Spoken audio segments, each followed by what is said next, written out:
Well, this starts National Cybersecurity Awareness Month, and we have a really interesting story. Our guest here, Gary Malefsky, is with the company Snoopwall. Gary, thanks for being here. It's an interesting and alarming story that you have about this study. I think this is bigger than Ebola right now because 500 million people are infected and they don't know it. But it's not them, it's their smartphones. So tell me the breakdown. How does this happen? So let me give you an example. If you went to the hardware store, you'd buy a flashlight and you'd turn it on and you'd use it to find your car keys at night or to do some work. We've all installed a flashlight app on our phones. This is the app that you put on and it just goes up. It's a flashlight. Exactly. And instead of being a normal flashlight, when you hit the on button, this flashlight app is kind of like a real flashlight from the hardware store, except it was made by Mr. Gadget. And it opens up and it says, Brett, can I have your name, address, credit cards, bank account information, family photos, videos, where you're located right now, and all your friends and contacts, and can I send that out over this little satellite dish attached to the flashlight? You probably wouldn't buy that flashlight, and you wouldn't hit the on switch. But that's what's happening? That's what's happening. The top 10 flashlight apps today that you can download from the Google Play Store are all malware. They're malicious, they're spying, they're snooping, and they're stealing. So where does that information go? What happens to it? So I've been tracking down where it goes, and I've found 3 countries so far: China, India, and Russia. And they use it for various purposes, I guess? They use it pretty much, it seems, for criminal purposes, but if a nation state wants to collect a lot of information on Americans, this is a great way to do it because everybody installs a flashlight app. So what do you tell people? Don't install flashlight apps, period? In some cases, you actually have to not only uninstall it, but you have to factory reset your phone because they install Trojans that when you uninstall some of these flashlight apps, the Trojans are still installed waiting to run and operate in the background while you're doing important things like mobile banking or reading your contacts list and things like that. That's amazing. This is a new kind of finding?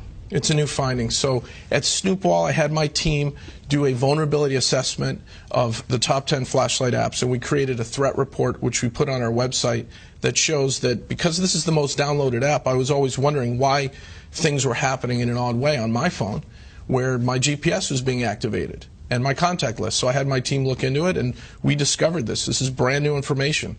Top 10 flashlight apps, 500 million downloads, all acting in a very malicious way. So if you're telling somebody now, what would you tell them to do? Drop that app and restart your phone? Drop the app, go back to where you bought your phone and ask them for help on a factory reset. Back up your contacts before you do a factory reset.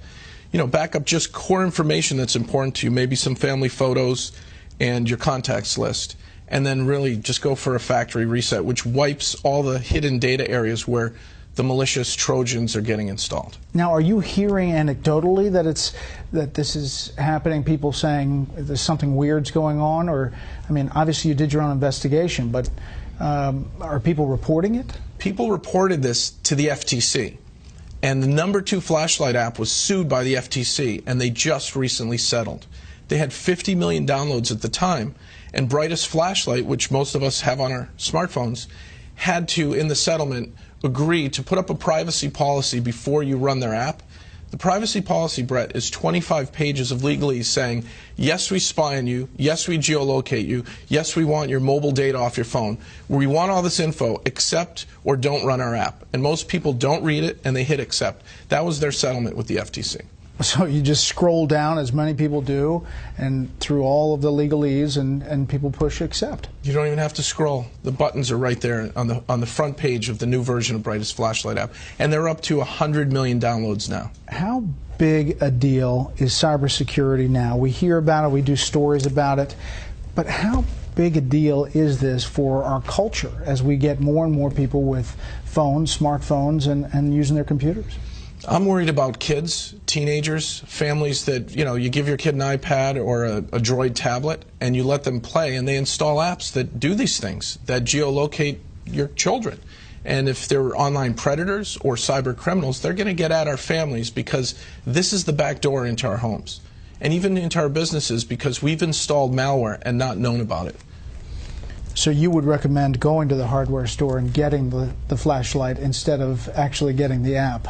Get a real flashlight, or look for a flashlight app that's under 100 kilobytes, because the ones that spy on you, it tells you their file size, they're 1.2 megabytes to 5 megabytes.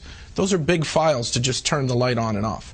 So if you find a really, really tiny flashlight app, a privacy flashlight, you'll be safe. Wow, that is unbelievable news, and thank you for coming in. Again, the website?